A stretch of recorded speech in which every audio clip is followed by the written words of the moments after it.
Initiating System 1.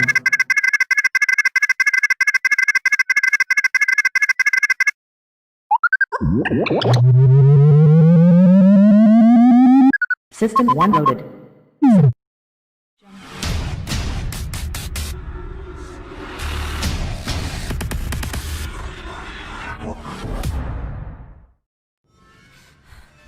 The Gorecast is brought to you by American Horrors, the greatest uncut horror channel in the world.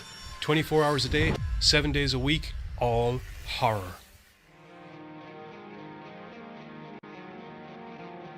As well as the station of decapitation without your head. America's longest running horror channel, www.withoutyourhead.com. The following program is rated TV MAL. It contains strong language and is intended only for mature audiences. Viewer discretion advised.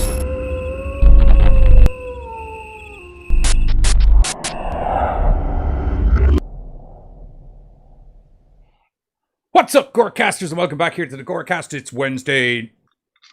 It's Thursday. No, it's not. I was testing you. Well done, guys. Everyone's still keeping track. It's a The day. whole virus thing throws people's weeks off. I was testing all of you. Well done. Good job. Good job. And I thought I was the one with trouble keeping handle on time and days and things like that.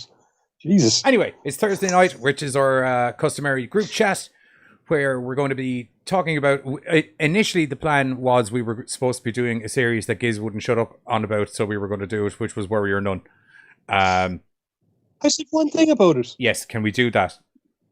And then can we do that again? And then the following week, when we were like, what should we do next week? And we were like, that Worry or None series is still all sitting around there with nobody on. And eventually we were like, good evening, Katie, how are you? And good evening, Cinema Reaper also.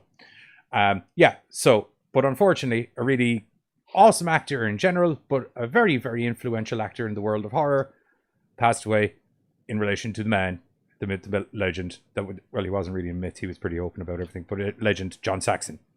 Not with a T. Just to clarify, boss. This letter or this episode or fuck it, go ahead. This episode is brought to you by the letter T. So close. For two quick off the draw. False start. But as also is customary, actually before we get into all of that shit, how is everyone getting on? Are we all doing well? What's the caboodle? How's everyone doing? Doing good. Doing good. I'm here. I'm alive. That's a riveting conversation. Probably. Yep, pretty much. Yep.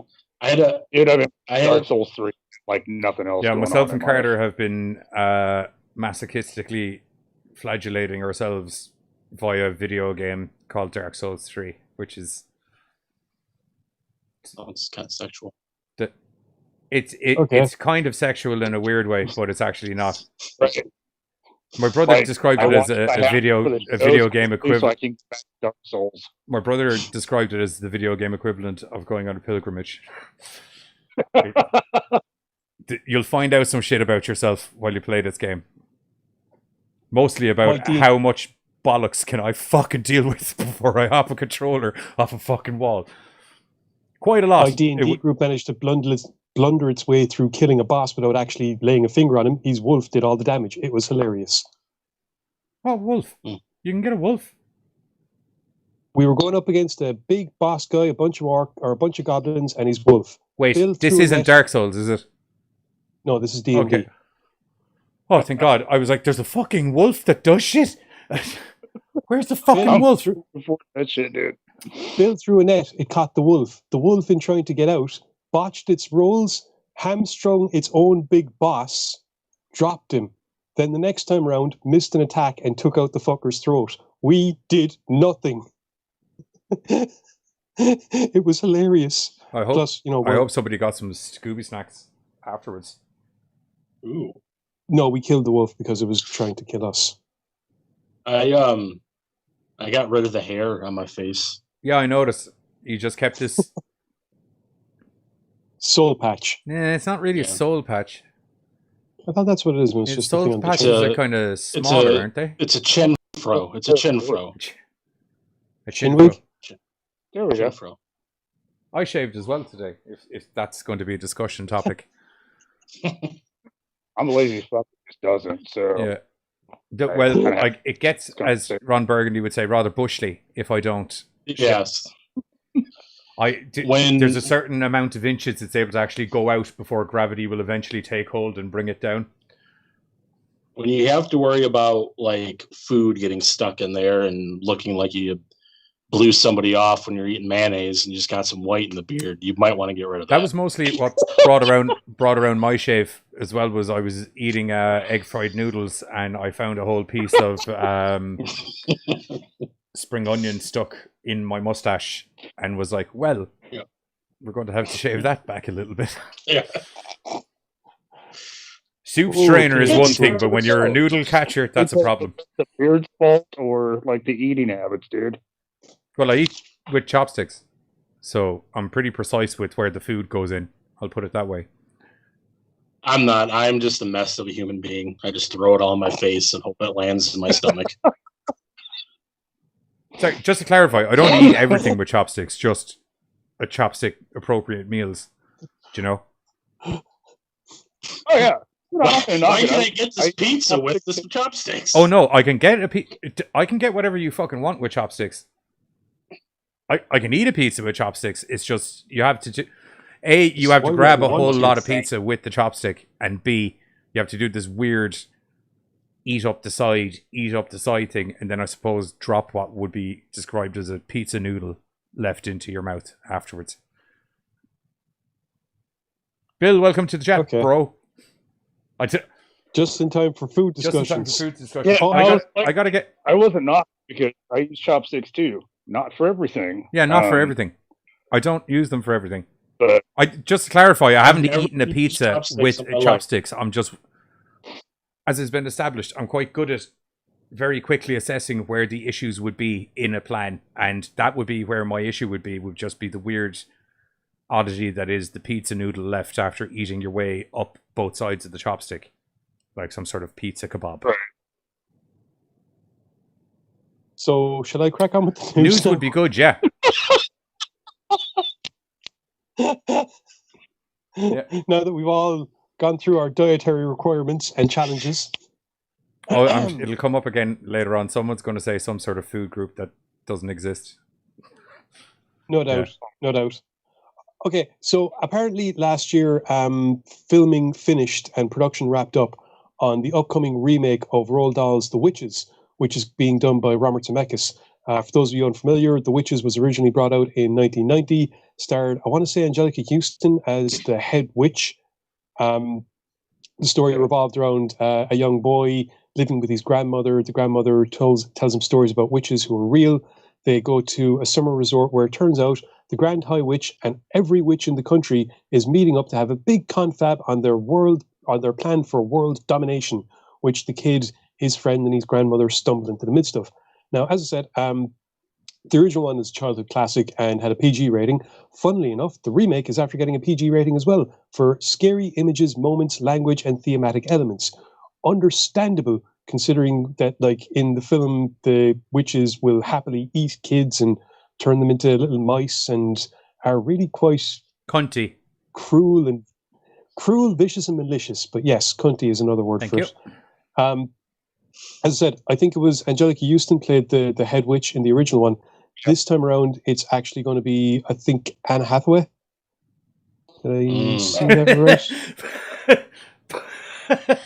What a great reaction out of the buzz. I think it's going to be Anne Hathaway. I don't know. Is that like, God damn, Anne Hathaway? She's going to ruin it. Or, God damn, Anne Hathaway. So yeah, I haven't decided.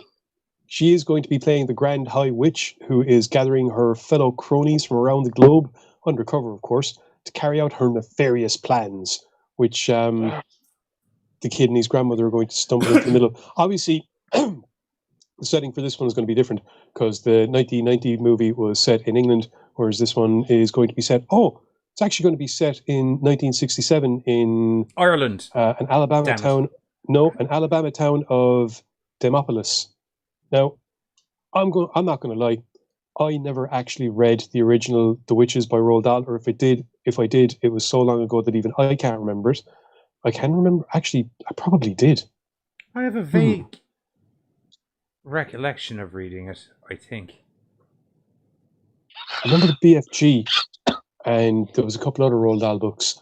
What I was trying to get to was, the original story probably was set in England, and probably would have been around the 60s, given Roald Dahl's age and all the rest of it. So, filming on that has all, as I said, it's all wrapped up. So I imagine we should be seeing trailers and the publicity machine working up fairly soon, or not. Maybe wait until they might wait until the cinemas are open again. But then, it's been done by Warner Brothers, I think. No, the original was done by Warner Brothers. Sorry. But given the way things are going at the moment, it is possible that they will go for some form of digital platform. Yes. Well, it's either that or push it back till next year. Sticking in a drive-through. Perhaps. I'm kind of curious. We're getting a little bit of a Hathaway hate in the chat. Bill and Katie both are saying that she sucks. Yeah. Oh, Bill hates her. I just don't know if she could really pull off Houston's work, and I've not really seen her in anything I don't know. Granted, it's supposed to be PG, but I've not really seen her in anything Get Smart. Yes, I liked her in Get Smart.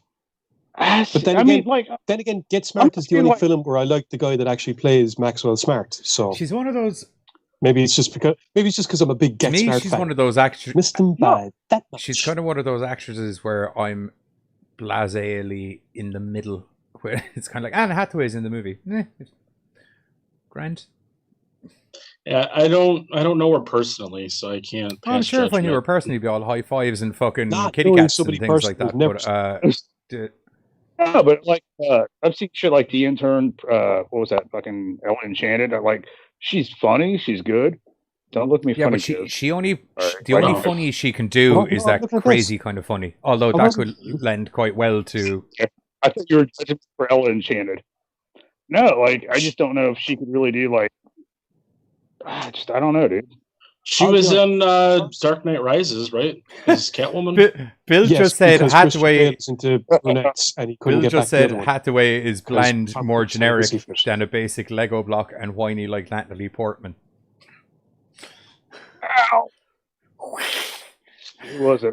Somebody. Oh, Bill even suggested Beckinsale instead. Didn't I dig her, but it's a shame to on-hot Beckinsale.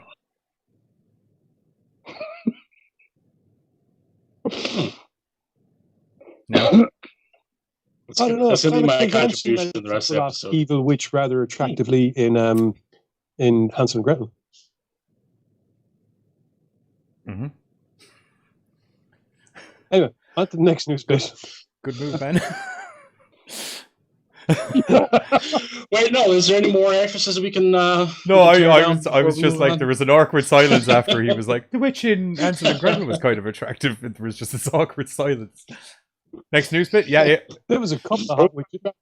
Yes, I'm aware hot witches exist. For some reason, Jessica Parker's hot as a witch and nowhere else. Sarah Jessica Parker, sorry. She is not. Yeah, she was a very hot witch hot witch in Hocus Pocus, and then everything else. I was going to make a nose joke, but I stopped. Anyway, speaking of noses stuff, a film we Gremlins. reviewed. You said Gremlins. Yes, I did. Shit, my bad. This is what happens. But to keep in theme with your lead-in, a movie we did review many an eon ago, which was Gremlins for one of our Christmas episodes, tie-in sorted, have now released a sort of a Gremlins card game, which I can't really tell much from the pictures, but I'd like to think it's some sort of Magic the Gathering featuring Giz. Not you, Giz, the little Giz. I'm down for the other version, the first version with him. There we go. Anyway, Gremlins Holiday Havoc is probably more akin to Snap than Magic, I think. It's a game being produced by Funko for the holiday season. It's going to be released on September the 30th. And let's see now. The Gremlins have gone from cute Christmas gift pets to mini monsters causing havoc around town. You must stop them. Flip over the cards to reveal favorite creatures from the classic movie. If you see a match, pounce fast to score. But beware, other players are on the prowl, and whatever you do, don't get them wet, or you lose a chance of So it's multiplies. snap with Multiples. gremlin I cards. say don't get them wet, or your cards will be ruined. That too. Am I, And you won't be able to play the correct game in my anymore. very quick synopsis of that game? It's snap, but with gremlin faces. That is, yeah. And with some extra stuff thrown in, I think, because some of the cards imply that there would be extra things like there's locations and there's sunrise cards, 50 gremlins, 5 gizmo cards, 4 multiply cards. So it's probably a little bit more complex than Snap, but yes, at its core, that will probably be the game. But then again, what do you expect from the guys that bring us Funko Pops? It's simple. Simple and cute. It's not like I heard Wizards that of the they were Coast where making. I thought they were supposed to make a advent calendar too with Gremlins, unless that was what Funko was supposed to do. I don't know. Apparently, you can pre-order this stuff from Amazon, but yeah, no. Like I said, it's a simple. Look, if we've Funko learned anything game, from you know, all of the simple. Gremlins movies, is you don't order them pre-order from Amazon. You go to a weird Chinese man shop in the middle of an Oriental kind of Chinatown kind of thing, where he'll warn you about the Gremlins, but that's fine.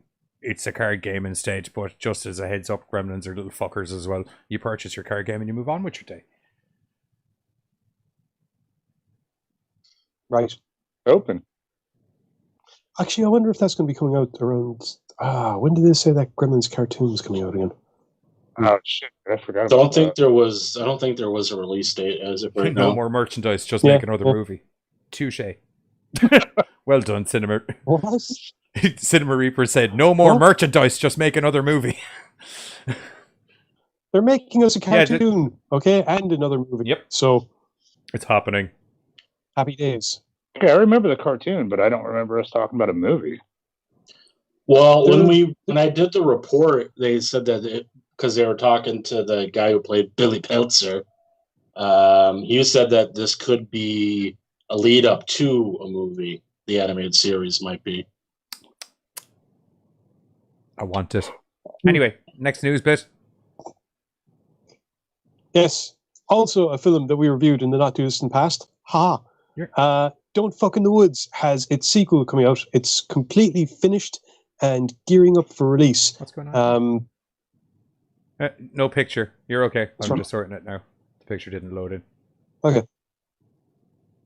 Apparently, the film was done or was made prior to the ongoing quarantine from director Sean Burkett, and the Jesus Christ. sorry, what? Could have worse. I could have been eating chocolate chip cookies again, which apparently deafened you. It's not the So- eating of the chocolate chip cookies deafened me. It was the crackly crack of the putting the cookie packet down. Deafened me. Anyway, continuing on. Okay. Don't Fuck in the Woods. Yeah, Don't Fuck in the Woods 2 is a sequel to the 2016 slasher. In this, the counselors of Pine Hill Summer Camp are getting the grounds ready for the upcoming summer season. While they set up, a mysterious girl enters the camp, terrified from a horrific night of bloodshed. Ooh. Little do they know, something in the woods is Is heading it for the camp. Oh, so is this like Uh, directly connecting 1 and 2 together? I imagine so, yes. Because wasn't one essentially was loads of random teenagers and couples went out to the woods to bone. And contrary to the fact that there's the rumors of this killer that goes around and it's something pheromones, if memory serves me correctly. But anyway, he's a crazy slasher killer and lots of boobies, lots of murder, lots of boobies again, more murder, then some more boobies, then there was some more murder, if memory served me correctly. Then there was a twist, which I won't give away because it was pretty cool, but then there was more boobies and murder. So if somehow this connects the boobies and murder, it's probably a direct sequel, yes. As in, like, I love it. Look, when you get a movie called Don't Fuck in the Woods, you can fairly readily assume what's going to happen. yeah, Do you know? yeah. I'm just looking down through some of the stills here, and we can see like camp counselors just after meeting, someone having a very bad day, a bathroom that's just become blood-soaked, 2 people covered in blood, which is always fun, and then the kind of like movie poster. But there's also a trailer up on YouTube if people want to go check that out. And I'm sure that when the film does come out, myself and the rest of us will probably end up reviewing it in one way, shape, or Most form. likely. Most likely. There's not a lot of fuck you PC horror movies. Let's just do a good old fashioned 80s style slasher anymore. This is very much, what do we need to fill the slasher equation? We need a crazy cunt in a mask. Check. He needs to have a big blade and or chainsaw. Fucking check. There needs to be loads of people getting topless and doing it. Fucking check-a-roo. And we need some crazy fucking kills. Check. Checksky. Done. Funnily enough, the movie poster actually does have the lead female protagonist holding a very large chainsaw. Damn straight. I nailed it. There's no release date as yet for Don't Fuck in the Woods 2, or if there is, I haven't... Yeah, no, but apparently I imagine it's going to be sometime soon, given the context of where I'm reading it from. The first movie, if memory served me correctly, was actually a big sleeper indie hit, as in like it actually sold loads and did really, really well. But it's not a Hollywood movie, so no one heard about it as much. You cunts. That's probably how they were able to do the I'm sequel. probably going to stop dropping C-bombs now. I've dropped a lot in a very short space of time. I tend to like to... I'll fuck away as much as anyone can fuck in a fucking conversation, but I try to keep the C-bombs to a minimum. They lose their effectiveness if you drop C-bombs all the time. Like when I use it, I'd like it to be in a proper punchy manner. Do you know, like as in, oh, he doesn't use cunt a lot. he's proper fucking pissed. You know what? I fully understand that, dude. That kind of is how I vote on that Just one. so you know, when I'm over the line. Right. Okay, that's pretty much it for the news bits, I guess. It for the news bits. First movie up. I was thinking we go chronologically. Yes, as was I. Yeah. Oh no, wait, that's Anchorman. Oh no, it's kind of the same music anyway. Oh, okay. So as we said, quintessential as we said, unfortunately, John Saxon passed away last week at the ripe old age of 83, though. So yeah, 83 is it's not a disappointing age to be gone. Do you know what I mean? It's kind of like not a whole lot more shit I can do. Yeah, I think it was due to complications from pneumonia or something like that. Or am I thinking of the wrong actor? Oh, okay, I was thinking of the right one. I don't know. We've lost a few people lately. Yeah, Regis Philbin's gone as well. It's just Kathy Lee now. Regis, by the way, was in... That's what I was remembering him in. Little Nicky, where they were doing the piss take and he was talking about how everyone was going nuts and he got out of his car and just started beating someone with a golf club. Ever see The Untouchables? I was De Niro. Wow. Wasn't he in...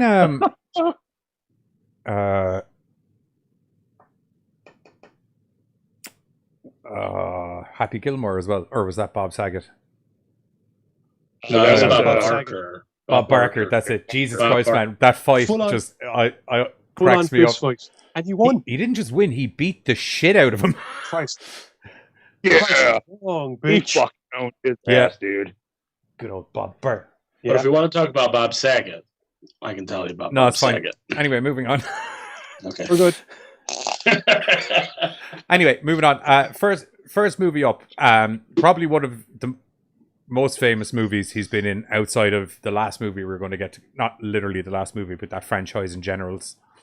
Enter the Dragon, featuring the one and only Bruce Lee and John Saxon, martial arting in a very questionable but yet also effective manner. And Jim Kelly. Yeah. Introduced Jim Kelly. It also has has Bolo Young. Dude, I'd never seen that. Do you know before. He ended up in that movie because he did some TV commercial with Bruce Lee, and Bruce Lee was like, "You're big as shit." He was like, "Yeah." He's fast too. He's big and martial arts. That's yeah. But this is basically the quintessential martial arts tournament movie. Mortal Kombat. Accepted. That's actually, so many different, like Mortal Kombat, Street Fighter, fucking Killer Instinct, I suppose. So many fighting computer games that we have grown up Killer with and Instinct loved to a lesser degree. can be seen. They're all brought to an Yes, island. but they did turn into I monsters know. in Killer Instinct. Okay. Let's be- For some reason, Basic Instinct went in my head. I'm like, that's that's a whole different thing. You don't want to get those two movies Yeah, mixed up, or you're yeah. going to be in for a really disappointing and/or really good time, depending on which one you've got confused for which. But it's all No, you're done right. with Like, best that's possible why- taste. But you're right. Like, did a lot. I don't know if A lot I of don't know that if came that off. he was big in America. Okay, Bill is What's his probably name? laughing Kenny his Everett. ass off. Yeah, Yeah. It's all I can't. I used to be able to do that leg thing. I can't anymore. It's all done in the best possible taste, and legs go flying Yeah, I everywhere. used to be able to do that leg thing, but my Um, knee will literally fall off if I tried to do that now. Just see my leg. Weirdly enough, am I the only one that thinks that Kenny Everett kind of looks a little bit like Robert Englund? Yes, a friendly, Not that Robert Kelly or Englund Kenny? isn't friendly either, but do you know what I mean? He has a menacingness to his face. unless- Whereas Kenny Everett's like yes. friendly looking Robert. Yeah, I totally agree with you. Yeah, Hey, who- I remember being Yeah. younger. I So actually anyway, thought they were the same person. hey, hold up. Kenny Hey, Everett. who? which is Kenny Everett. He was a British comedian back in the late 70s and early 80s. Anyway, Anyway, Oh, back to holy shit. Okay. yeah, they're very similar looking. It's like the smile on the face is the only difference. They even have the same nose and everything. Buzz is just nodding in agreement. It's good. Anyway, That's what I call No, good. like, I still have a lot of names and a lot of people. So Good now I, Gorecast have to staff kinda look over it there. up to- What are we talking about? No matter what we're talking about, you just nod along. That's the way I do it. Yes, sir. Mm-hmm. back to the See, film he at hand. nods. He nods. I'm trying to like get educated. Yeah, here. Kenny Everett. I Anyway, graduated school a long time ago. I'm done. If you ever get educating. it, look up some of he had a show on BBC called The Kenny Everett Show. You should look it up. It was very funny. Hey, everybody, be quiet so Giz can talk. He's gonna kill somebody. No, it's just that statement hurt my everything. What? Oh, Was a statement. I graduated school a long time ago. I'm done learning anything. I didn't say learning. I said educating. That's the same goddamn thing. Well, Here, It's just I'm like Googling this. getting you like, factually correct is what I said. That's what I said. I will be educated here and in Ireland before this shit's through. So Whew. Anyway, back to I the forgot movie. he was in Beverly Hills Cop 3. God damn, we could have put that on the list. right, that could have been a good watch. He's dude. the bad guy. Well, I take that back. The top was good. I after the love first Beverly one. Hills Cop. They were great. Yeah, Aquel, I love the first Aquel one. Foley. That, like, Oh my God, Aquel, how are you? Sarge Anyway, is shall going we- to pack this up and he's going to make it smell, look, and make it all really pretty nice. And he's going to give it to you. You can take it away on discount, okay? Aquel, I love you. Mwah. Sorry, I fucking love that guy. Say, I just felt like that- Serge. like, The it way was you just- say it, it sounds like some kind of detergent. Serge. Yes. can we get back to Sorry. the Dragon? We haven't even gotten to it yet. There's no getting back to anything. Bruce Lee plays basically himself, Lee, because that's what he did in a lot of his movies. Lee is contacted by Braithwaite, who works for British intelligence agency. We're never told And which that's one. the way we like to keep it. Braithwaite would like, yeah, Yep. Braithwaite would like Lee to basically take the invitation of one Mr. Han, who is organizing a tournament on A his tournament own private that island. only happens Now, it's this been many theorized- years. Every 3 years he has a fighting tournament. Don't act like that's not a fact. Yes, Does he? that's very much explained. Oh, okay. Anyway, Braithwaite explains that they suspect Han of being a nasty, evil, malicious piece Well, of shit, but they can't the prove exact anything. words they So said they were, want "We know everything, but can't prove any of it." Right. So they want Lee to basically accept the invitation and see if he can't dig up some of that evidence that they need, and then call in the reinforcements, and they can just go in But- and arrest him. Which is perfectly good reason to go onto the island, but to give him even more incentive, he goes and he lets his dad know that he's going to be going visiting Han at the island. His dad lets him know the terrible secret of how his sister ended up actually killing herself, and it's a bunch of Han's fucking dirty bastard men came up on the island that they're on, tried to get gropey with their sister, but god damn it, she's the sister of Bruce Lee, so she beat the shenanigans out of them until they all caught. Right. Yeah, unfortunately, numbers game got her and they cornered her in a room, and the little warrior that she is, instead of getting hauled away to the island and everything, essentially committed seppuku and went, fuck you.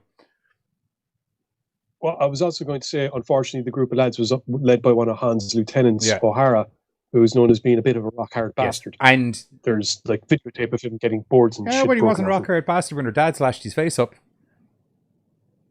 No one's a rock-hard bastard when someone sticks a knife in their eyes. Hmm. Kind of missed the eye. Like, I mean, he didn't really like hurt him.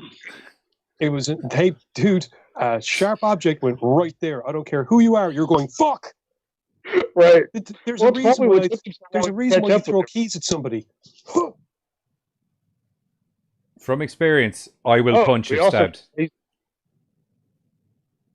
Yeah. Yeah, that's why I said you throw keys at somebody. Hands go up, reflex. Opens Fist up to the middle. face.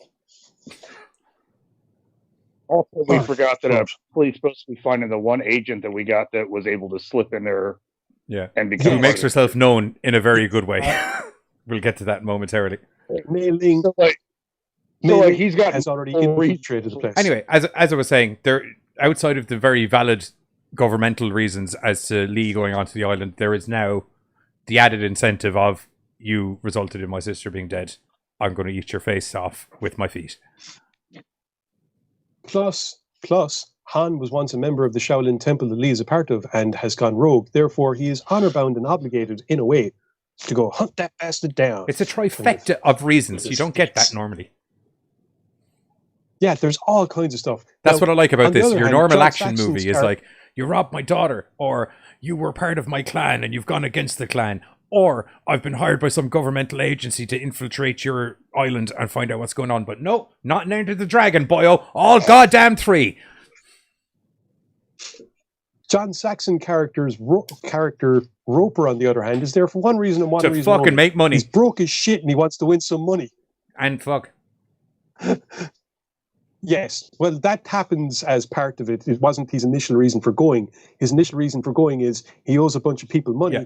This tournament could get I him some will money. say, I like my high flying lifestyle. I'm going to and my say, money. though, in the defense of my argument, he hadn't even set foot on the island and he was already like, damn.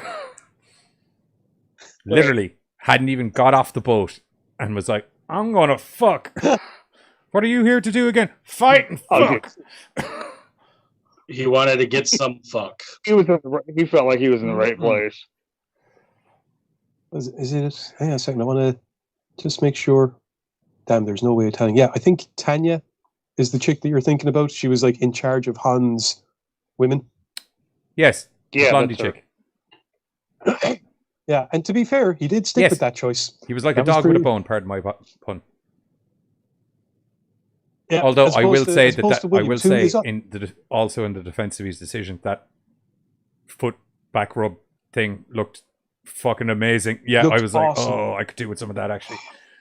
He just Yeah, absolutely. straightened You me know- out. I've seen that a bunch of times.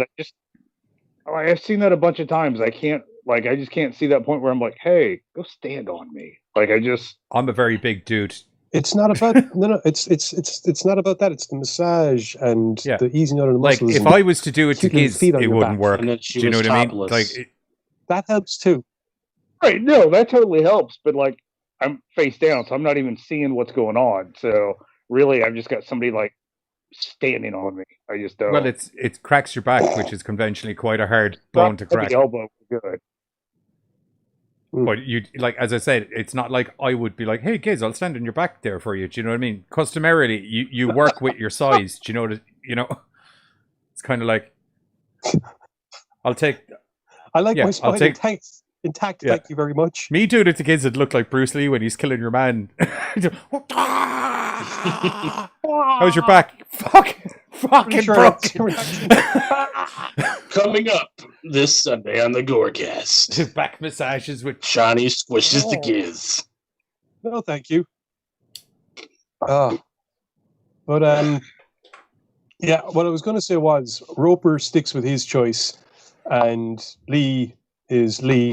And then there's Williams, who, to be fair, is there to make a bit of money and most definitely take advantage of whatever situations take come his her. way. All take three her. or four I'll of them. take her. Right, I'll right. take her. I like the real cocky line out of him then as well. The whole I hope you understand. I'm not trying to leave any of you ladies out, but I do have to fight tomorrow. I need to reserve some energy. And then the Like, blonde he lady can't was like, to eat, but he damn. self-retained. So we are briefly given an introduction to the tournament itself. We were shown a quick fight where, they start off the tournament. There's a couple of matches. Later that night, Lee decides to try and figure out what's going on the island and sneaks off, whacks a few guys because they get in his Unfortunately, way. Williams has decided to go for a midnight stroll and practice some martial arts katas as well, which works out not too well for him, unfortunately. Well, yeah. It's solely In the the end. reason he ends up fish food. Yeah, pretty much. He No, goes pretty for, much. yeah. Literally 100%. Solely the reason. I mean, like, he answered.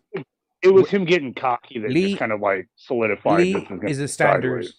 Asian martial artist size. A lot of the guys on the island were standard Asian martial artist size, whereas Williams Right.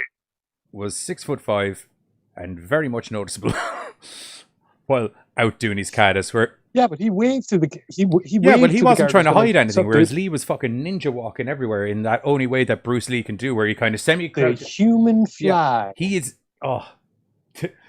The thing is, it looks semi-unrealistic when you see Lee follow the guys around, but then it's like I really don't think it is. I genuinely like he.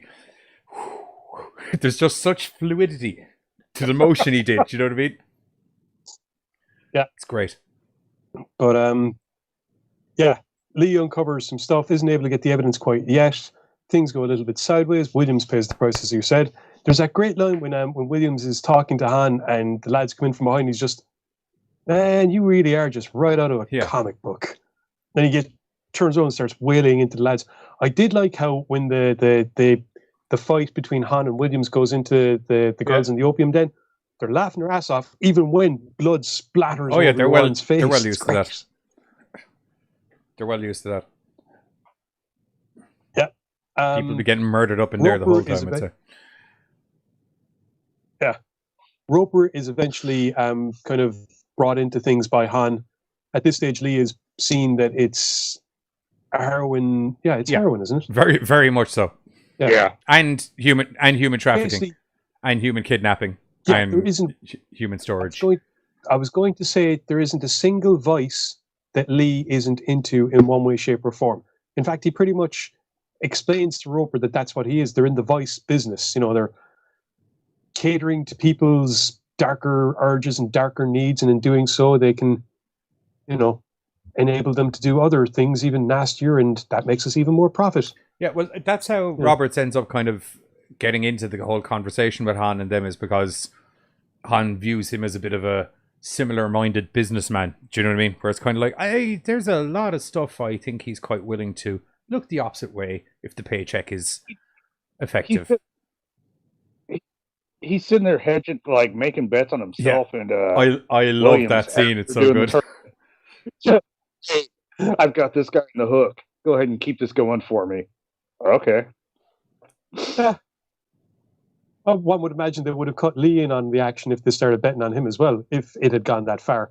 Instead of things deteriorating into Han getting pissed off because his men are crap at their job and trying to discipline everyone, and then you have Bolo Young crushing men like they're little bitty twigs, which is hilarious. We also saw something that we go on.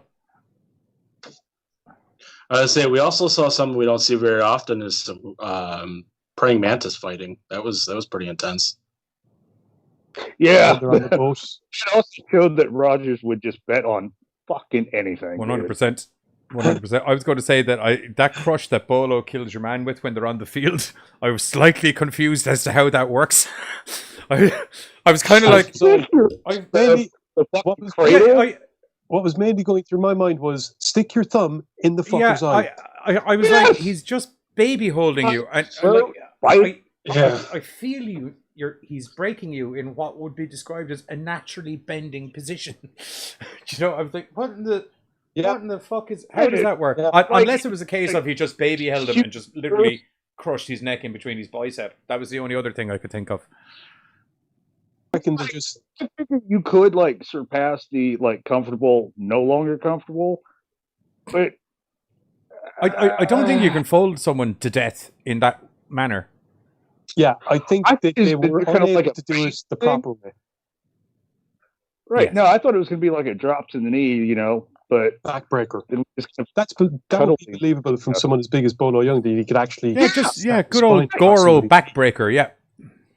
There was a I was couple times waiting for him. I kept thinking it was going to be like an over the knee kind of finisher.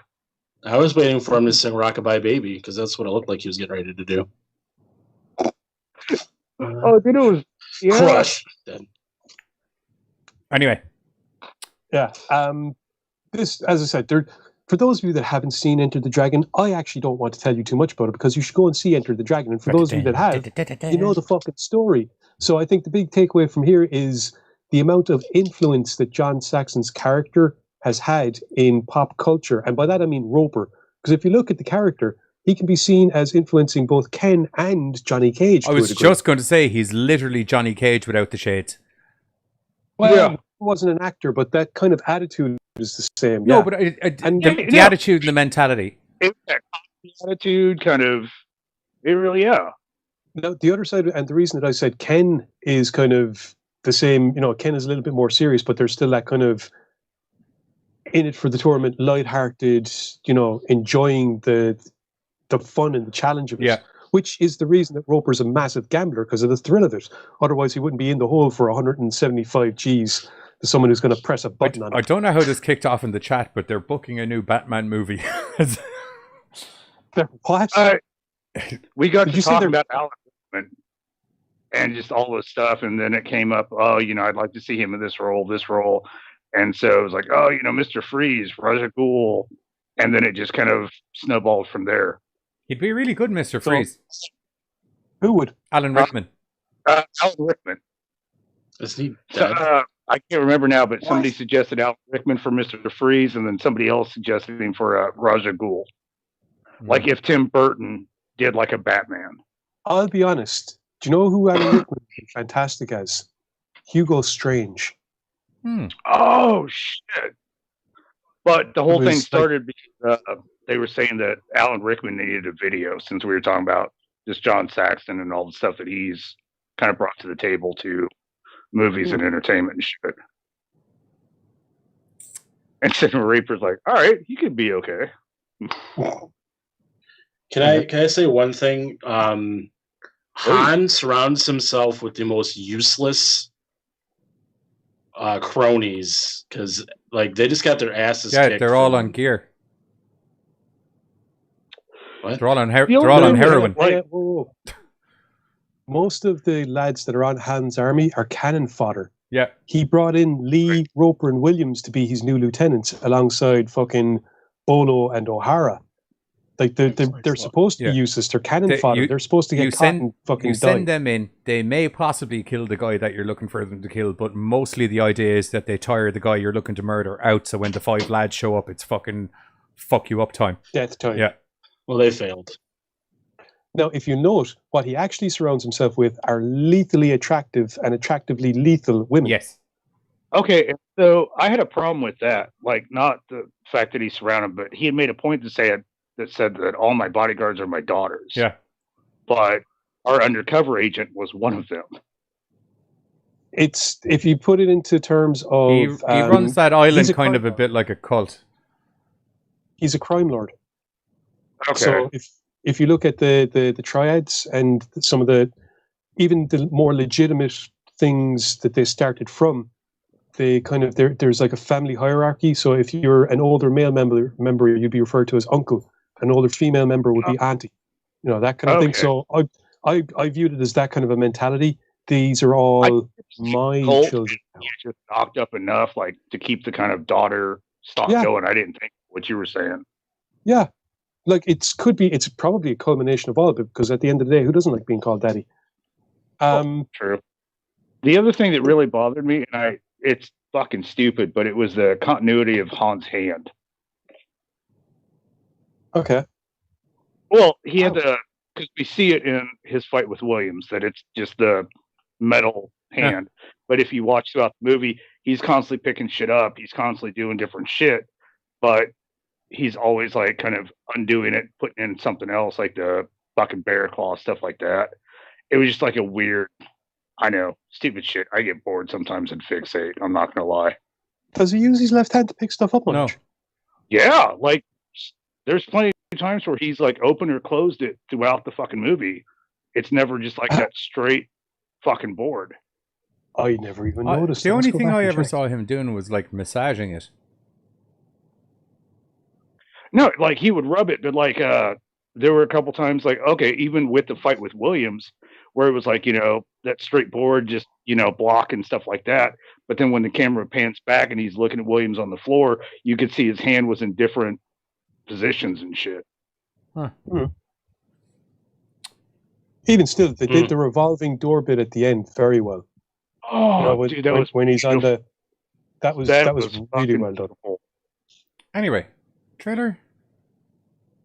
Trailer Trailer time. time. Yeah, if you're somehow haven't seen Enter the Dragon yet, go. Well, not go see it. You can't go. Well, I'm sure you could somewhere sometime. Go see it and find out why in 1973, 69. America. When the 73. movie came out, Yeah, is it 73? Yeah, bro. 73. I'll double check. You're probably right. I'm looking at it. 19th of August, 1973. Okay. Yeah. I was going to say, go watch it and realize why in 1973 brooms had to be kind of taken away from people in America. Brooms and lengths of rope and or chain. Because everyone saw the nunchuck scene and everyone thought they could do it. So true. And everyone started knocking themselves the fuck out. By testicles. That entire scene had to be removed because Americans kept on trying to fucking imitate that shit. Stupid Americans. I'm afraid of Americans. I'm afraid If we see something cool, we're on it. We will fuck it up for everybody else. Oh no, we were allowed to have nunchucks over here. We were responsible. Right. I don't know if Again, loud is- we will fuck it up for everybody else. Shush. We're allowed to have nunchucks over here. We're responsible. Who wouldn't be allowed to have 2 lengths of wood and a rope and or chain sticking between them? To ban that. Do you know seems that? kind of Do you know that stupid. they were originally farm equipment? Yeah, a lot of weapons started off that way. Yeah. Mainly because they were peasant revolts trying to go up For against the beating nobles. down the like rice Same with the stuff or something, if memory serves Yeah. me correctly. it's the same with the commie. It was a corn cutter, and the soy would have started off as farming tool. Yes. It was for Oh, and carrying you sure hay. like the size, but like you would be fucking doing with nunchucks besides like cracking yourself or somebody else in the nuts. No, that's what the Once again, I imagine that was probably an improvised weapon thought of because literally probably 2 pieces of wood and a stick to create an improvised flail. Do you know what's better than 1 piece of wood? 2 pieces of wood stuck together that I 2 can swing pieces of around. Anyway, on that revelation, here's the trailer for Enter the Dragon. We're going to be back where we're going to be talking about Blood Beach. I nearly started singing the Ramones movie there for song. Rock, rock, rock, rock away beach. On a mysterious island in the South China Sea, there is a fortress without walls, protected by an invincible army that needs no ordinary weapons. Welcome to the island of Han, a private world of exquisite pleasures I have a funny feeling we're being fattened up for the kill. and sudden death. Warner Brothers presents Enter the Dragon, the first martial arts film produced by a major Hollywood studio. American star John Saxon is Roper. He escaped the guns of the underworld. I will find someone with whom you can fight. There's a point I won't go beyond. Now he must face the hands of death. Introducing U.S. karate champion Jim Kelly as Williams. He grew up in the streets and knew what it meant to fight for survival.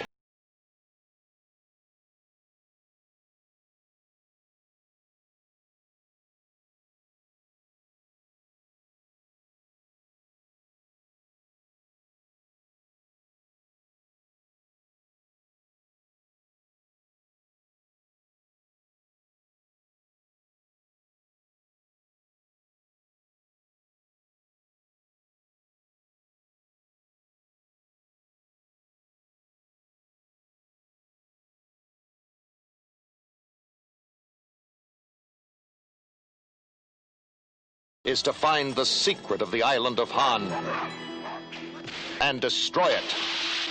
Roper, Williams, and Lee penetrate the secret chambers of Han's evil empire, where they meet the beautiful and treacherous Tanya.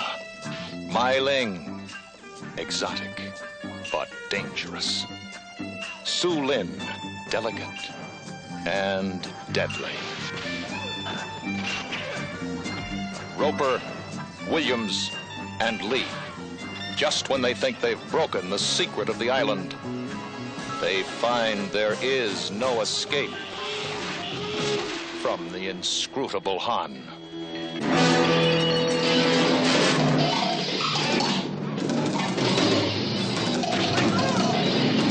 Roper, he's in it for the money. I'm hoping you'll join us, represent us in the United States. You want me to join this? Williams, he was there because he had no choice. And Lee, his job was to get them out, alive.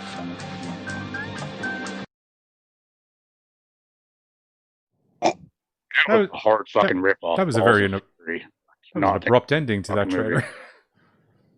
No end movie credits, nothing, just bum, bum, bum. Done. Oh, God. Excuse me. Anyway, next up, we have... Oh, no. I'm not going to lie, I wasn't sure if we were back or not. That's why I was talking. Anyway, next up, while I wait for the screen to load up, we have Blood Beach from 1980, which is 3 years BD before Deadly. Has the computer froze up? It has. I don't know, actually. Has the computer froze up? I'm not sure. No, it hasn't. Sorry. You all went silent, and I was like, what's going on? Yeah. Anyway, from 1980, we have Nightmare Beach, which tells the... Blood Beach. Nightmare Beach? Blood Beach. Blood Beach. Good try, though. It was a night on a beach, but it was... Okay, well, the poster... the wrong film? I'm not sure, because I pulled it from the stills for the movie. Maybe it was part of the news report. Maybe they called it a Nightmare Beach or something. Anyway. That was starring John Saxon, not Saxon. Oh, very good. It was very Blood good. Beach. Very good. Anyway, Blood Beach, apologies, starts off where we have a lady.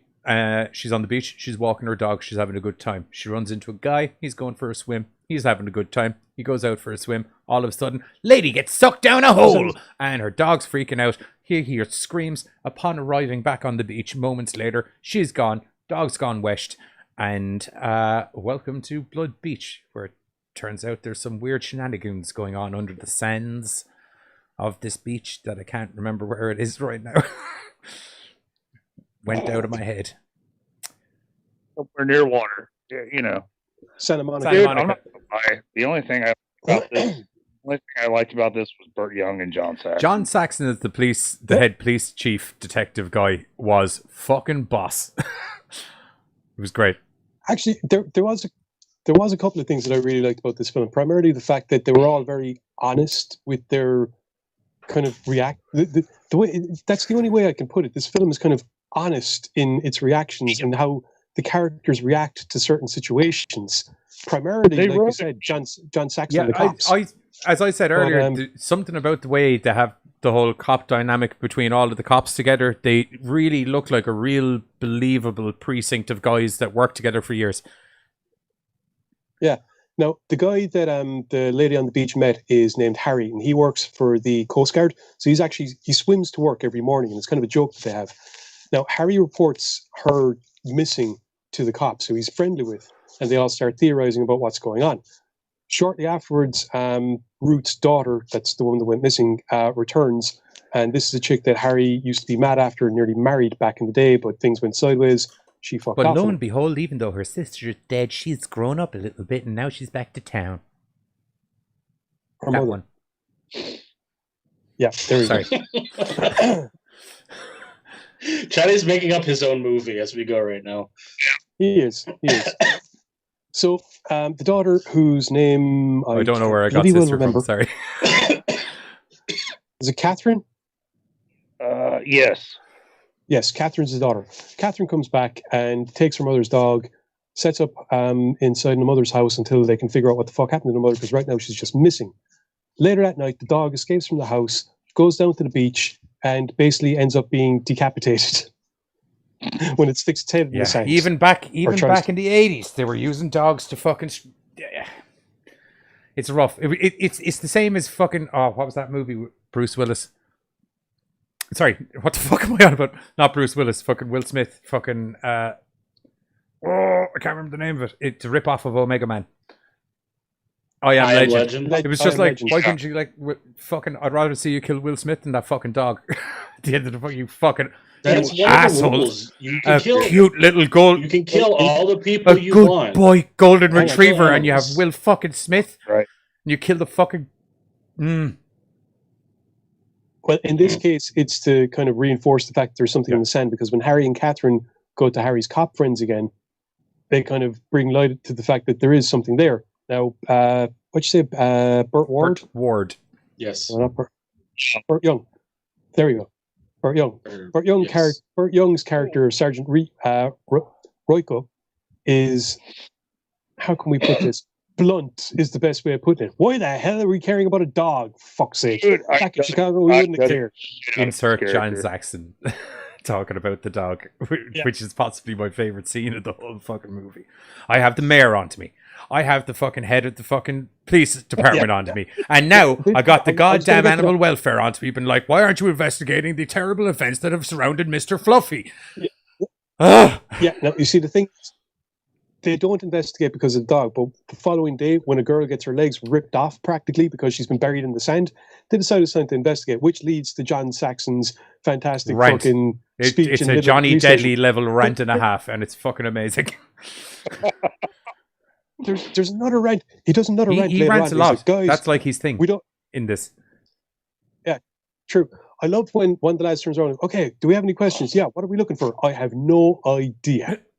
I don't know what it is. We're just going to go out there. We're going to dig the shit out of the place till we find. I like something. After a dog being, woman goes missing. Dog is missing his head. A girl with lovely legs, apparently, according to John Saxon's police detecting, which aren't attached anymore. Just to let you all know, just in case you don't understand the severity of the situation. She was a lovely girl with lovely legs, and now she has no lovely legs. No, they're still attached. They're just all wrecked up, and they're not lovely anymore. Is the point of the story. Anyway, I can't remember where I was going with that. Sounds like a character from Father Ted. Shit, I can't remember where I was going with that now. Sorry. So yeah, they dig up the shit out of the beach. Oh yeah. Sorry. They after all of these magical, wondrous things happening, the awesome police detectives eventually come to the conclusion that they're like, I don't think we're dealing with something of human origin. It's just like, no fucking shit. Something it ate the head off a dog. They dig up the beach, they find nothing, and people return to the beach. There's this great part where like there's a news reporter going along and he's interviewing people, and he's like, why are you on the beach after all this crap happened? Where else are we gonna go?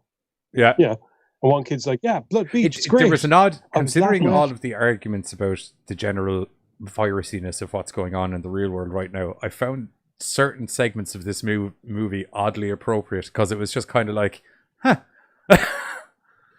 It's just been a day on fucking.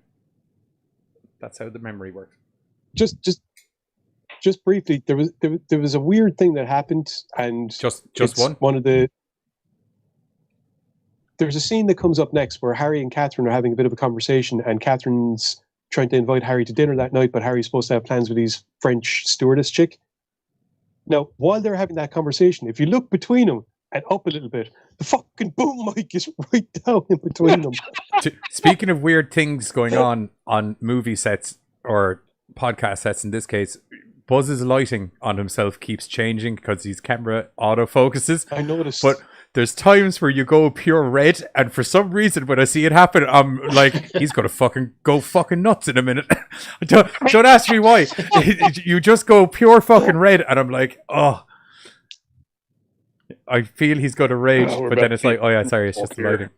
I don't even have to do anything. Just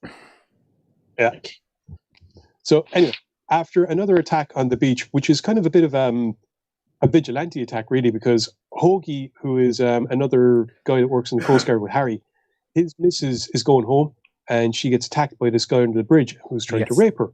Unfortunately, the guy under the bridge On the sand. is crawling towards her on the sand when, he gets castrated. Quite frankly. His penis. And then some kids find the penis the following day.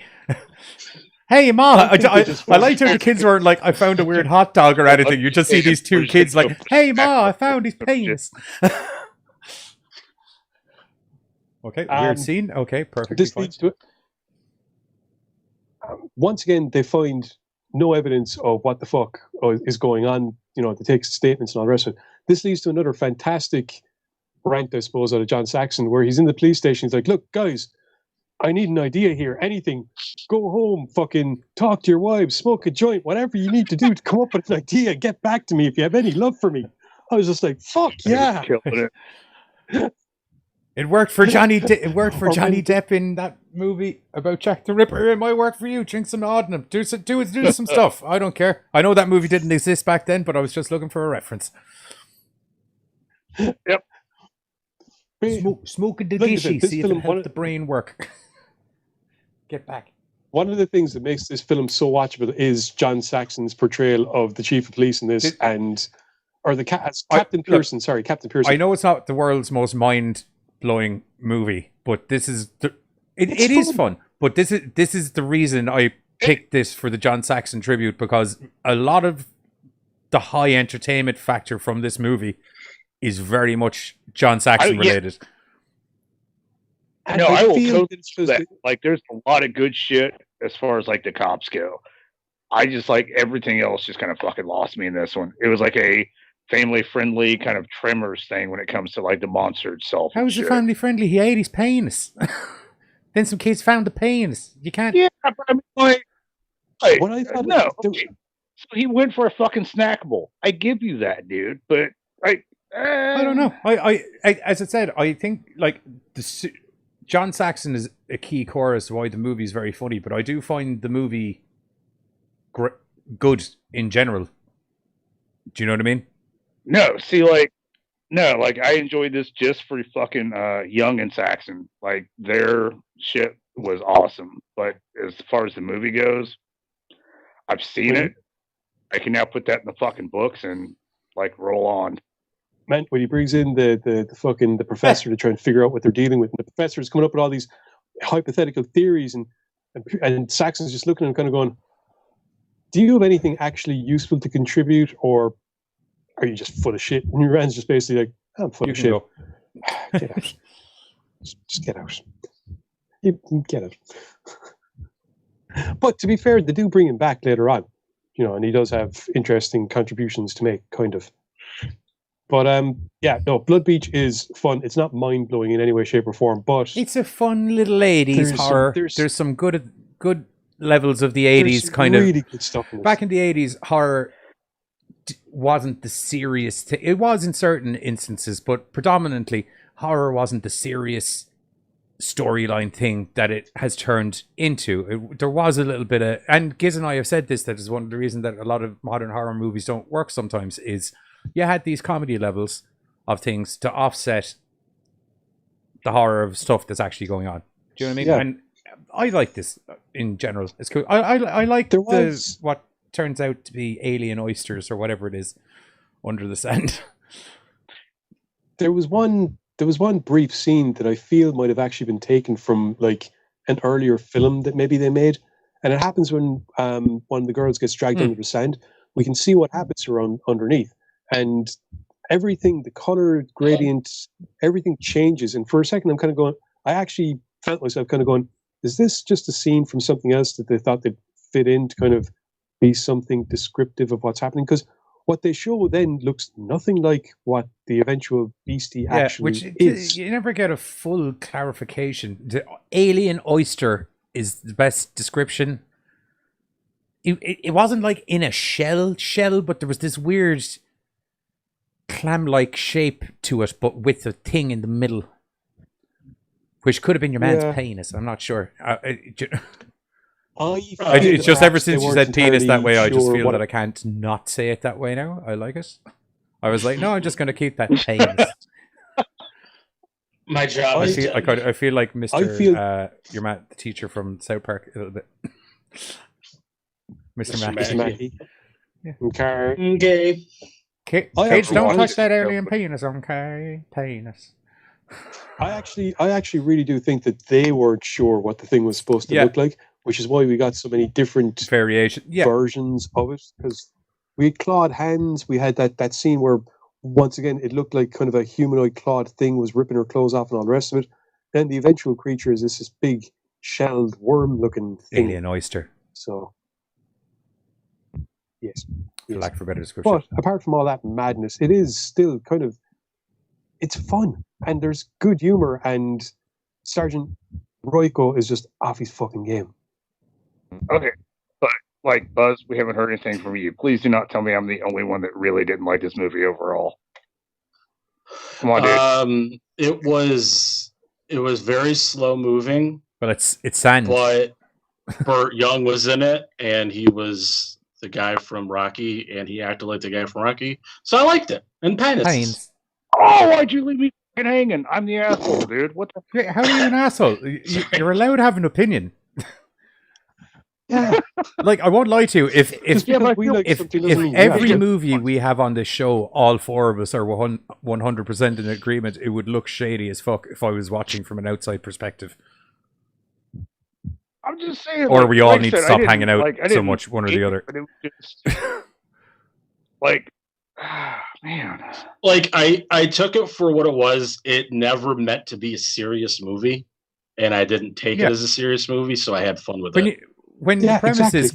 It was an hour and a half. It seemed like it dragged longer because not a lot really happened, but it's still a short I would movie. agree on the dragging a little bit. I feel it kind of picked up once that girl's legs get mauled up. I feel that the pace kind of picked up to a nice steady level after that, but it was quite slow getting to the girl getting her legs mauled up. Dude, I just felt like I was being dragged by in a fucking car. My ADD was kicking my ass. No, that's fair enough. You're like everyone's allowed to have an opinion. You're not a dick for having a different opinion. You're wrong, but you're not a dick for having it.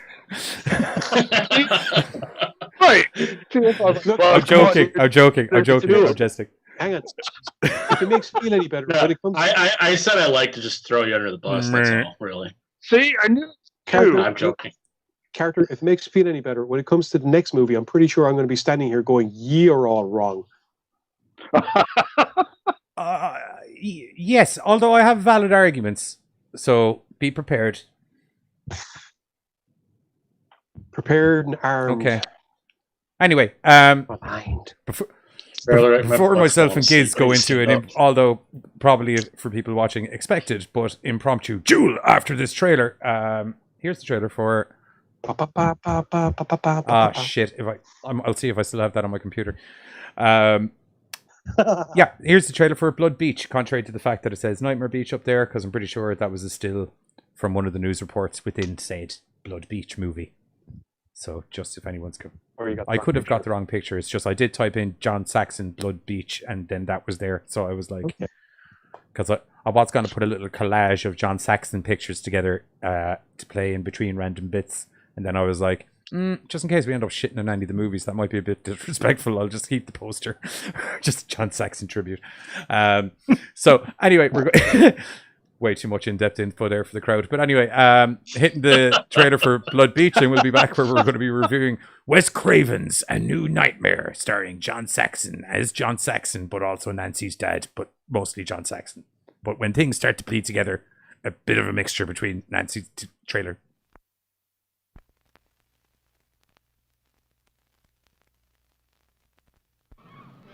Pretty, isn't it? The beaches of L.A., playground of America. Until this beach turned into a living nightmare. You said creature. Why did you use that word? I don't know. What would you call it? Blood Beach, man. Yeah, right on. Blood Beach. The beach is a weird beat for us cops. You've got the kids, the old people, the street fiddlers, Those singles, they're crazies, all lost in their own world. There was every form of human life on this beach. Madras Bermudas, bleeding madras. They were kind of old, but they were his favorite pair. They were still in good condition. But under the beach, there was this, I don't know, this horrible thing. And we still haven't figured it out. What the hell are we looking for? I don't know. But maybe if we dig deep enough, we'll find out. We police always look for the obvious, but this wasn't normal. Nah, not even for California.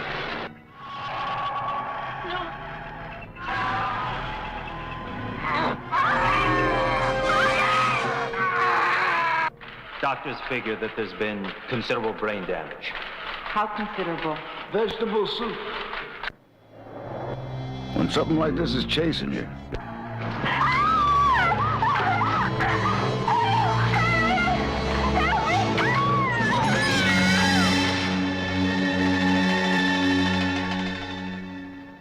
If it's human, or even if it's animal, it's got to have a place to go back to. Kind of sad the way things have changed, huh, Mr. Selden?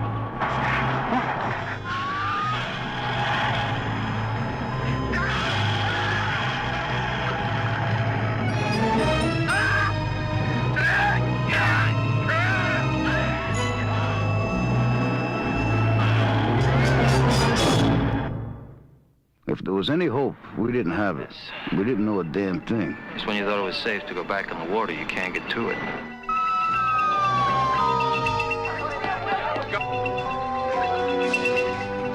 There comes a time when you throw out all the rules and you make your move.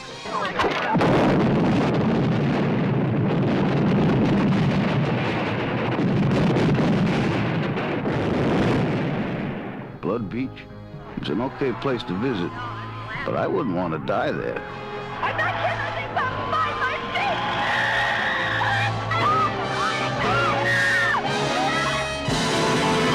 Blood Beach. David Huffman, Mariana Hill, John Saxon, and Burt Young as Lieutenant Boyko. Blood Beach, where the water may be the safest place to be. And we're back. Do you know what I really liked in the middle of this film? Was when Pierce turns around to Harry and says, just when you thought it was safe to go back in the water, you can't get there. And it takes Harry a minute to get the gag. I was just like, Jaws, you got your own tagline, everything. Well done. It's like a play on the Jaws one, isn't it? Just when you thought it was safe to go back in the water. I think it was Jaws 2. Did we look into Mexican Dracula? We haven't looked into Mexican Dracula. Yeah, Actually, no, sorry, I tell a lie.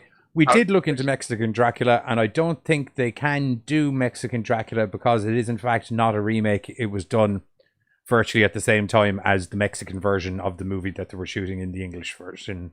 Is that correct? Yes. Yeah.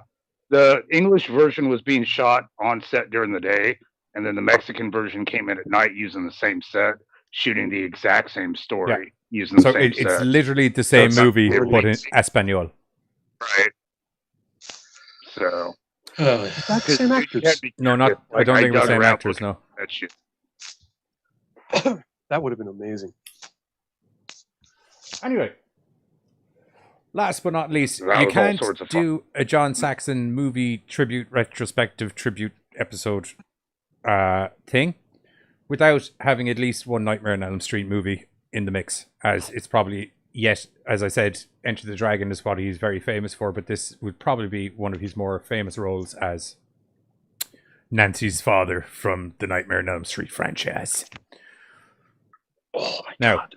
I picked this one, A, because it's Nightmare on Elm Street, B, because the lads had already done Nightmare on Elm Street and the remake, so we couldn't do the original Nightmare on Elm Street, and C, most importantly, because it's John Saxon as John Saxon, except for when Freddy's world and the real world start splitting together and people start acting a little bit strangely and a little bit more like their movie characters than they would ordinarily. But anyway, Wes Craven's New Nightmare essentially is all based around the premise that they're making a new Freddy Krueger movie, a lot of the old cast are back to reprise their roles. Obviously, if they weren't murdered along the way through the franchise as it was. And a new Freddy claw has been made, and it looks amazing. And as they're doing one of the shots in the movies, they're sorting all of the blood and everything out after one of the scenes, and Freddy claw starts to do some shenanigans all by itself. Some people start getting axed off, all that type of thing.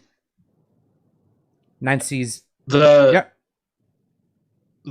thing, like, all the people that showed up in it though is like all their characters had died in the movies, so I don't know how they would have been, because John Saxon's character died in the third film, Nancy's character died in the third film. They probably would have been brought back into the movie as dream sequences, it being a Freddy Krueger movie. Well, I think from what I remember, I thought like the original plan for them doing the movie was them playing their real life. Yeah, like, characters. Wes has started having nightmares again, which is where he always drew his inspiration for the films from. And in these nightmares, it's more a case of the actors themselves are the focus of Freddy's attention rather than the characters they played in the films. And instead of it happening on Elm Street, it happens in the real world. So to be fair, this film it is one of those films that takes the meta approach, whereby the story... I think a lot of the reason, like, I know you were worried everyone's going to jump on the bandwagon of, like, the movie's amazing or everything. I do think it's really good, and I thought, like, script-wise, it's definitely the best one they've done since Dream Warriors, because there was a lot of shit in between. But, like, the whole thing with the movie was when Wes Craven and New Line had a bit of a falling out, and they wanted to get Wes Craven back doing a movie, and he was sitting looking at all of the previous movies that had happened since his movie and was kind of like, where the fuck am I supposed to go with the movie from here? That's kind of a new idea, and that's where this whole premise for the movie came from. I think the reason it wasn't received so well at the time was I think it was a little bit too meta for the year it was brought out, or whatever you want to call it. People weren't ready for Freddy in the real world. I'll be honest, for me, it wasn't the premise so much as the delivery of it. Now, maybe it was just me. I just couldn't get into the characters being themselves I couldn't get into the actors being themselves rather than being the Elm Street characters. Even near the end of it, when the bleed did start to happen, it's still, I can understand what they were trying to go for, but for some reason, I couldn't. There was no distinguishing them from the real person to their character. They acted the same. Like, I get what you're saying, but I kind of felt like Robert Englund was himself. Like, you know, he's sitting there talking to her on the phone, stuff like that. I get what you're saying about, because I forgot her fucking name, Heather Langenkamp. She does, behind the camera, in front of it, she really does kind of play the same character. That is kind of semi-explained in the movie, that, like, as Freddy's getting more of a grip in our world, people are starting to act more like their movie characters. Like, there's a very highly reminiscent, like, of the sort of father-daughter conversations that John Saxon's character and Heather Langenkamp's character had when they're sitting in the park, where it's literally like a dad and daughter talking. Plus, there's the reference. I was going to say there's a reference that Heather makes to having mental illness in her family. So that's automatically questioning, well, is that Heather saying that, or is that Nancy saying that? So I do get what you're saying, and I understand it, but I don't know. For me, there was just something about the film. What I understood what they were doing and could appreciate how it worked, it just never really clicked with me, even though I do think this version of Freddy is the coolest looking. It's just, my God, dude. There was just something about it. And I do like the fact that as the story progresses and as Freddy comes through more and more, because people are remembering him the same way they did in the old Elm Street, his power grows, the people become more of their characters. It's just, for some reason, the execution of it all. And I will say, pacing-wise, Heather, even at the start... I'll agree with you on the pacing of it, that it's a bit off execution-wise. Like, I mean, you don't see... Jesus, you're nearly halfway through, if not even further, before you actually see Freddy Krueger show up in a Freddy Krueger movie. Do you know what I mean? So I can get that. I think the closest we get is like Robert Englund's painting and kind of mentioning the scary guy. I liked the conversation he had with Heather on the phone where she was saying about the dream she was having of Freddy, and he was like, but it's a meaner Freddy than what you're used to, a darker one, or all of that kind of thing. And I was like... And then while he's doing that, he's painting pretty much this picture of what they both had seen in their dreams, and that's like the darker Freddy. It's cool to see him, like Robert Englund, play, because he plays Freddy twice, because he did that little scene where he's dressed up as like the normal Freddy during that little interview segment thing. And then he plays the dark Freddy, and then he plays himself. He's very, very active in this movie. Maybe, I'll be honest, maybe the reason that I couldn't really get into it is because of the gaslighting aspect of the film, which, is always something that kind of bugs me with a lot of films, because I always see it as being a cheap exit out of having people having to confront. In Blood Beach, we were 20 minutes into it when the public, everyone was confronted with the fact that there is definitely 100% certain something. Whereas in this film, the general public, everyone is pretty much convinced that Heather's kind of losing it a little bit. So as a result, it means that the pacing is so much slower. And when we do get stuff, it's always the same iteration whereby she's either knocked out or she's asleep. And whatever we're seeing is clearly going to be a dream rather than something that actually has potential real world or threatening character-wise aspects. They play it off as either her being in grief because of her husband dying, or the earthquakes that keep happening through the mail. So they're just like, she's just not stable right now. So whatever she's kind of saying, they're kind of brushing it off as either delusions or just a lack of being coherent. Even in if you go back to the original Nightmare on Elm Street, granted, there is a little bit of the, come on, fucking, you're just making shit up, or your imagination's getting the best of you, but all the kids are on board with the, holy shit, something's fucking killing us. So you have a certain amount of, a certain amount of belief generated by others, rather than just Nancy, or in this case, Heather, who can be written off as just being a little bit off the deep end because of stress and everything else. And I always find that kind of a thing slows the pacing down, because it's the reason why we don't get to see Freddy until 3/4 of the way through the film. Because they're trying to convince you that she's actually crazy. You are still partially, or at least have that thought in your head, and that's the reasoning why everyone else around her is looking at her like she's just fucking flipped the bird. Why the doctor inside in the hospital was damn near 2 steps shy of accusing her of parental neglect at one point. I really thought it was going that way. In fact, sorry, go ahead.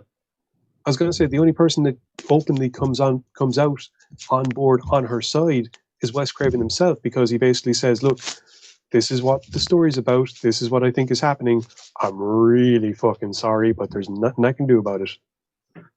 But you see some of the other people, like with kind of what we talked about with Robert Englund, where he said he's also having the nightmares. And the guy who plays like the producer or whatever from New Line, Bob, I don't remember what his last name is, but like the guy that she goes to meet at the New Line studios to talk about her being casted in. Robert Shea? Or Robert, Bob, whatever. Yeah.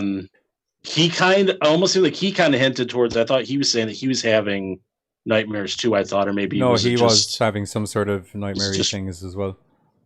Yeah, so it seems like everybody's like they're having some form of what Nancy is or not Nancy, Heather is, but not to the same extent. Like Robert Englund, he just like ups it and leaves. Like she was supposed to meet with him the next morning after he was doing the phone call thing, and then he's just like, shit's going down, I'm out of here. So it's like other people seem to know or have some kind of knowledge that something's going on, but they all rationalize refusal to either accept it or rationalize it leaves her pretty much by herself and her son. And like I said, it's just, I think that's the main reason why for me, it's an all right film for me, but it's not really a good Nightmare on Elm Street movie as far as I'm concerned. You know, and then what I was gonna say is Carter's lady was in it, Lynn Shay, I think. Dude, yeah, She for was like the- 2 seconds, but so awesome. I'm like, I was watching it, I was like, is that? And I looked up the cast, I'm like, sure it is. Yep. Well, like it's just. Giz, I think the ropes off your hoodie are rubbing on your mic or something. They're nowhere near it. It's not your mic. Someone's mic's doing some crackly shit. It's all right. Will we move into a trailer? Yeah, okay, so we're gonna look, it's a weird Nightmare on Elm Street movie, but I found the script to be quite cohesive, albeit slow. But I like the There's a lot of the ideas premise that- though. Thought it was cool. Yeah, no, I did too. What I like is the fact that they categorize Freddy. They basically come out in this film and say he's a phobophage. He is a creature that lives off fear and lives off people's dreams. And if we get behind him too much and if we give him too much belief, he's going to inflict real physical damage. And it kind of lends credence to certain beliefs that, you know, if you get hurt in your dream, if you believe it enough, it'll actually physically manifest. Yeah. You know, that's always an interesting notion, I thought. 100%. Anyway, we're going to hit the trailer for Nightmare on Elm Street, Wes Craven's new Nightmare, and we're going to be back to say our goodbyes after that. Talk to you in a bit. Market, common mark. I'm doing a film about my nightmares as I'm dreaming them. In order for the movie to continue, it was dependent on me having more nightmares. Well, fortunately, I did. I'm a little frightened by what Wes may have tapped into. I frankly felt that it was over when we did the final nightmare. In a town where movies go over schedule and directors go over budget, something far more evil is out of control.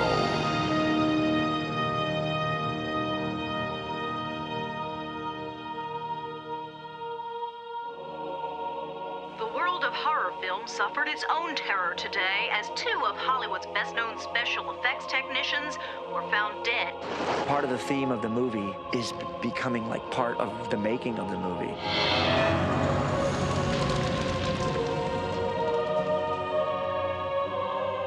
Can you come with me in my dreams?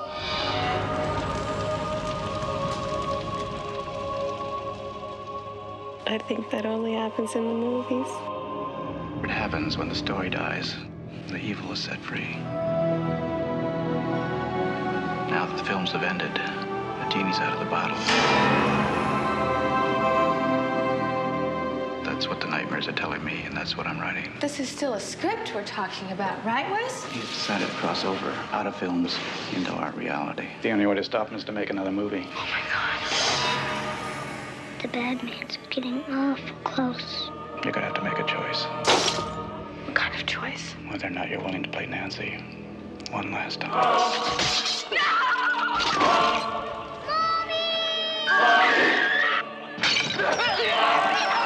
Cut the effect! Isn't there somebody who can stop him? That person's you. Why me? But it was you that gave Nancy her strength. Nancy. Almost there. Where's my son?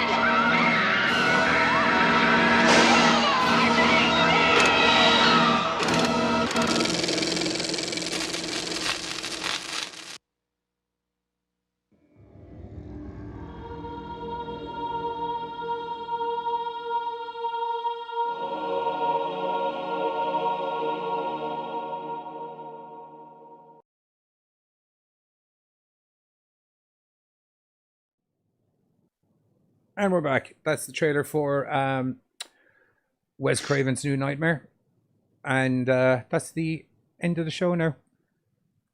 Pretty much. It's always a shame when you see someone who's kind of brought you literally, like, if you look at the year gap between all of the movies, that's literally 30 years worth of movies just in a show alone.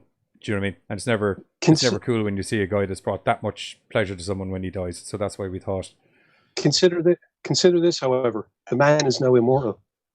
Yes, totally. Enter the Dragon's one of those movies that's going to live on through time, and I think as long as horror movies are going, Freddy Krueger is going to be bouncing around. Like, he's too prolific to not run into him at some stage or another. Freddy, Michael, and Jason have managed to make themselves as synonymous as a werewolf, Dracula, and Frankenstein. They are icons of horror from the modern age, equal to the literary icons of horror that we've all been based on. Very well put, dude. Anyway, that's the end of the show. So we're going to start saying goodbye. Myself and Giz, don't forget to join us this Sunday at 12 a.m. GMT, and whatever that equates to is 12 a.m. GMT and 6 p.m. CST, where we're going to be... Giz's bike refused to work last week, so the show got cancelled. But we shall be bringing you Evil Pregnancies this Sunday, where we're going to be reviewing... Don't worry, it's a cohesive theme. We're going to be reviewing Snatchers, which is fucking hilarious. We're going to be reviewing Grace, which is fucking disturbing. And we're going to be reviewing 12, which is fucking something. Yeah. Did you pick that? Yeah. You did. Yeah. I was watching this with Carter, and the minute I saw the Asylum logo load up and the first 30 seconds of the movie, I was like, oh no, I've seen this heap of shit before. I'm not going to lie, right? I put it on, and the minute I saw the Asylum logo, I just went, oh shit, Johnny's going to kill me. I don't mind Asylum movies, but this was one of those rare Asylum movies where they tried to be very serious, opposed to that kind of off the wall zany. We can get in. Anyway, we'll get into it on the show. 12. Yeah, or sorry, Grace was evil. Yeah, Grace is fucking good, but very disturbing. When I spotted Ellen out of Supernatural in it, I was just kind of like, huh, this should be interesting. Yes, and it fucking was, to say the least. Dude, and that took me a second to fucking place where I'd seen her at. Anyway, I was expecting her to walk out with a shotgun. That's myself and Giz. Yeah. That's myself and Giz this Sunday. And on Tuesday, Carter and Buzz are going to be doing... Suspiria. Ooh, Suspiria. Very good. Very good. It'll be interesting because it'll be mine and Carter's first time watching both films. Oh, okay. I'm yet to see the remake. I have seen the original. We reviewed the remake. Wake up. Did we? Yes. Okay, evidently I have seen the remake. Did we? Well, I haven't. I watched it, and I'm pretty sure that the reason I haven't watched it is because we reviewed it.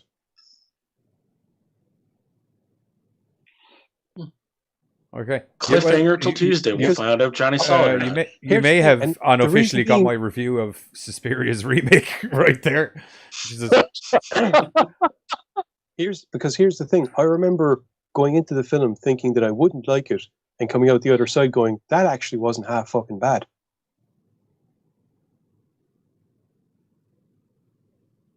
You're still drawing a blank, aren't you? It's good. The only visuals I can pull up are the original.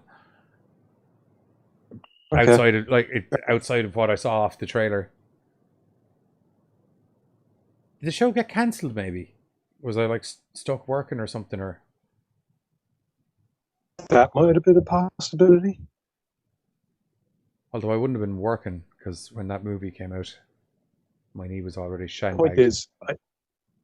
Point is, the lads are going to be doing both movies, and it'll be the first time watching either of them. Yes, so that should and it might also be my first time watching the remake as well, possibly.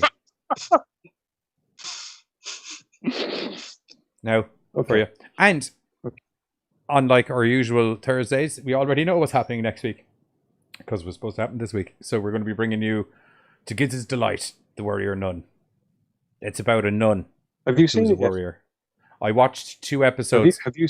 And then I said John Saxon instead, which was like Monday. So I was like... That's the same about me because I was getting ready to watch on Monday and then we went John Saxon, so I haven't started it yet.